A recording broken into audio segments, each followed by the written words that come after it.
Assalamualaikum Pak. Waalaikumsalam warahmatullahi wabarakatuh. Izin minta waktunya ya Pak untuk wawancara Bapak Oke. tentang pengambilan keputusan di sekolah kita. Pertanyaan yang pertama, selama ini bagaimana Bapak dapat mengidentifikasi kasus-kasus yang merupakan dilema etika atau rujukan moral Pak? Ya, kalau mengambil apa tadi pertanyaan ya, identifikasi kasus-kasus, ya kita harus melihat apakah kasus itu besar, kecil, sedang, atau urgen, dan apa perlu segera kita tindak lanjuti secepatnya, atau melalui proses dulu, atau melalui kebijakan lainnya. Misalnya ada kasus anak yang tidak disiplin, ya, maka dari itu kita perlu datanya, ya, kemudian kita komunikasikan, ya, kita identifikasikan dengan mengkoordinir atau apa tuh namanya, dengan tim manajemen, ya, atau berkoordinasi. Nah, itu berkoordinasi, jangan lupa koordinasi dan komunikasi dengan pihak baik itu manajemen, guru, karyawan, dan seterusnya. Bagaimana Bapak menjalankan pengambilan keputusan di sekolah Bapak, terutama untuk kasus di mana ada dua kepentingan sama-sama benar atau sama-sama mengandung nilai kebajikan? Ya, ini agak apa namanya, kalau sama-sama ini misalnya sama-sama bagus, ya, Iya. tentunya kita harus lihat kembali proses. Nah, itu satu prosesnya yang A dan B. Kalau untuk langkah-langkah atau prosedur seperti apa yang biasa Bapak lakukan selama ini untuk mengambil keputusan? Nah, kalau di kita kan di SMA SMP Ragunan ini harus memang tadi berkolaborasi. Kalau misalnya ada kasus-kasus itu tidak hanya di sekolah, tapi misalnya di luar sekolah, itu di asrama atau di lapangan, ya. Nah, itu kita tidak tergesa-gesa untuk menyatakan kesimpulan. Jadi kita panggil dulu, komunikasi dengan pelatihnya, dengan stakeholdernya, apakah itu PPOP, apakah itu Kemenpora, apakah itu PB, ya, dan lain-lainnya. Jadi kita harus berkolaborasi dengan pihak-pihak tadi yang saya sebutkan.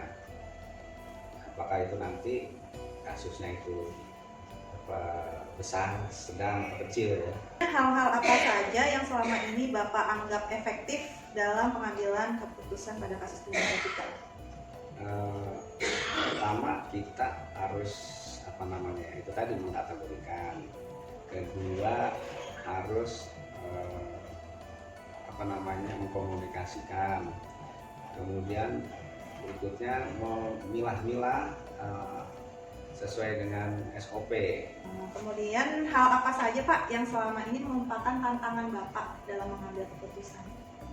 Ya, kalau tantangannya pasti ada yang menerima baik dan tidak. Nah, disitulah kita harus komitmen. Kalau memang sesuai SOP, ya kita harus junjung komitmen SOP itu, gitu.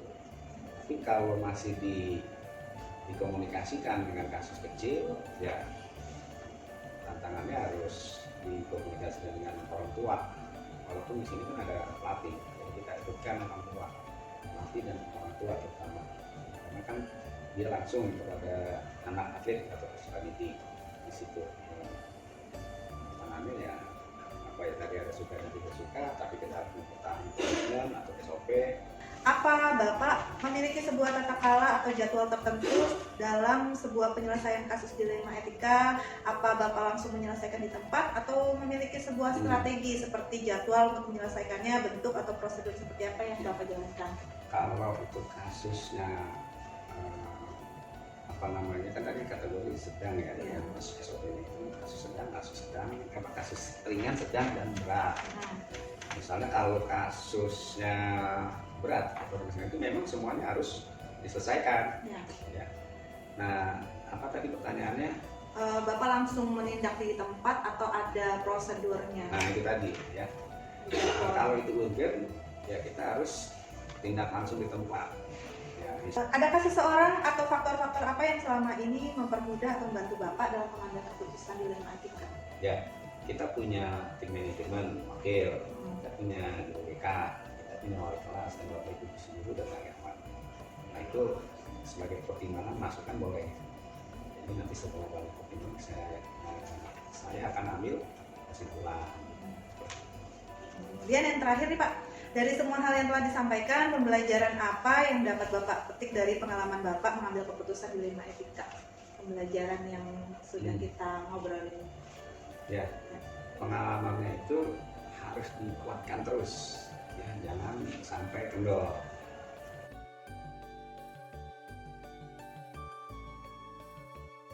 Assalamualaikum Mbak Santo. Waalaikumsalam Ya. warahmatullahi wabarakatuh. Salam kenal ya Pak, saya Bu Agna dari SMP Negeri Ragunan. Saya izin mewawancarai Bapak tentang pengambilan keputusan dari sekolah Bapak. Silakan. Selama ini bagaimana Bapak dapat mengidentifikasi kasus-kasus yang berkaitan dalam dilema etika atau bujukan moral Pak? Kalau di SMA 63 itu dalam mengidentifikasi kasus itu mengidentifikasi pertanyaan, mengidentifikasi pihak yang terkait, mengidentifikasi pilihan kasus, dan membuat daftar fakta. Kemudian kita menentukan apa yang harus kita lakukan. Bagaimana Bapak menjalankan pengambilan keputusan di sekolah Bapak, terutama kasus-kasus di mana ada dua kepentingan, yang misalnya ada kasus yang sama-sama benar atau ada kasus yang salah satunya benar, salah satunya salah? Untuk kasus itu di SMA 63 biasanya dari guru mata pelajaran, kemudian ke wali kelas ke guru BK lanjut ke kesiswaan.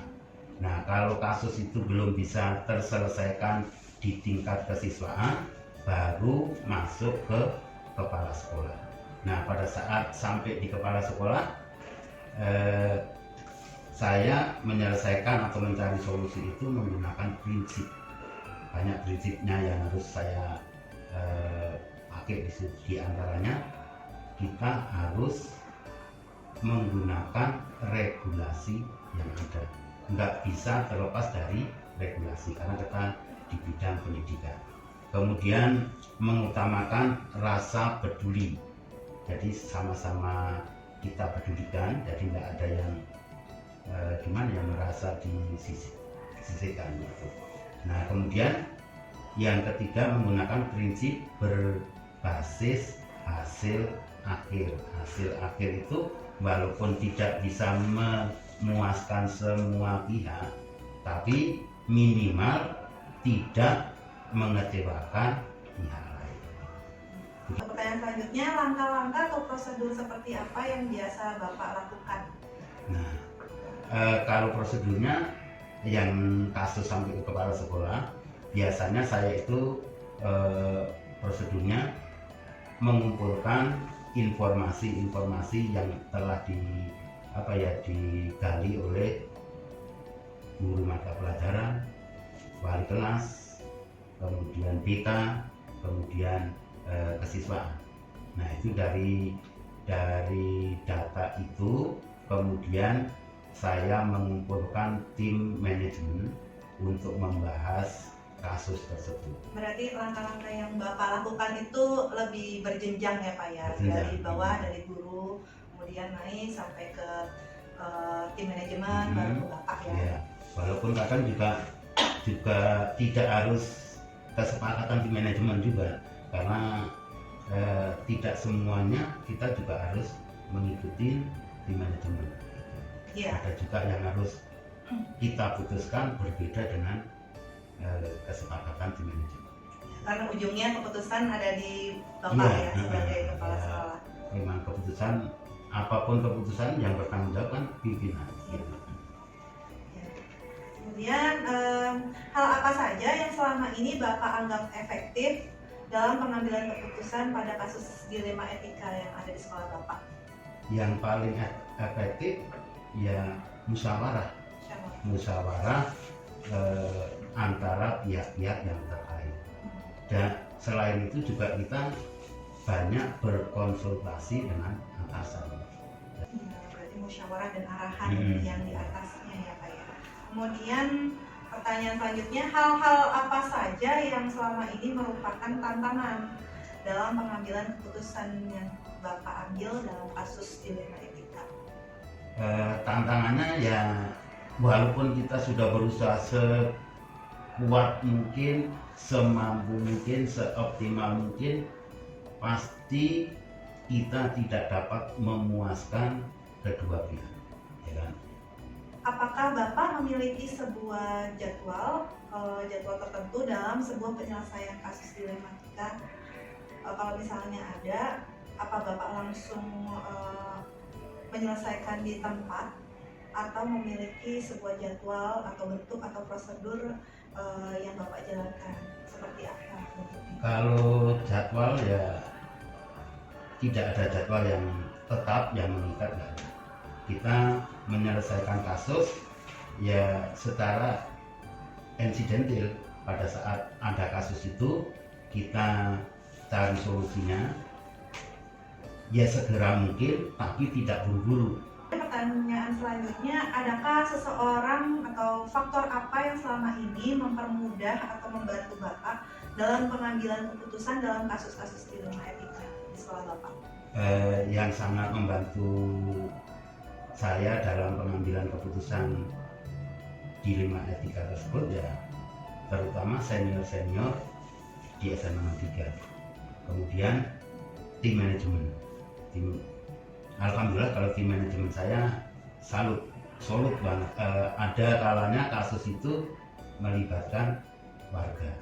Jadi kita juga menjalin hubungan dengan punggawa kayak RT, RW, kemudian pihak-pihak sekolah di sekitar SMA 3. Kemudian yang terakhir, pertanyaan dari saya, dari semua hal yang telah disampaikan, menurut Bapak pelajaran apa yang dapat Bapak petik dari pengalaman Bapak mengambil keputusan di sekolah Bapak? Dalam pengambilan keputusan, kalau kita tarik kesimpulan dari pembicaraan ini tadi, kita ya perlu regulasi yang ada. Jadi kita memperhatikan regulasi yang ada.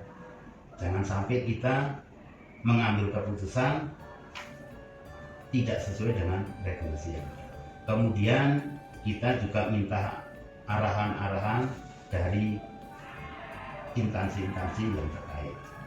Kemudian kita dalam mengambil keputusan harus memperhatikan nilai-nilai keadilan, kejujuran, tanggung jawab, bersyukur, hati lurus, dan yang terpenting sabar. Nah, ini yang terpenting benar-benar sabar, karena kalau tidak sabar ya namanya kasus pasti pada egoisnya ada, jadi mau pada menangnya sendiri. Maka kita harus, saya kira itu dalam pengambilan keputusan yang mungkin selama ini saya lakukan di SMA. Baik, terima kasih banyak Bapak.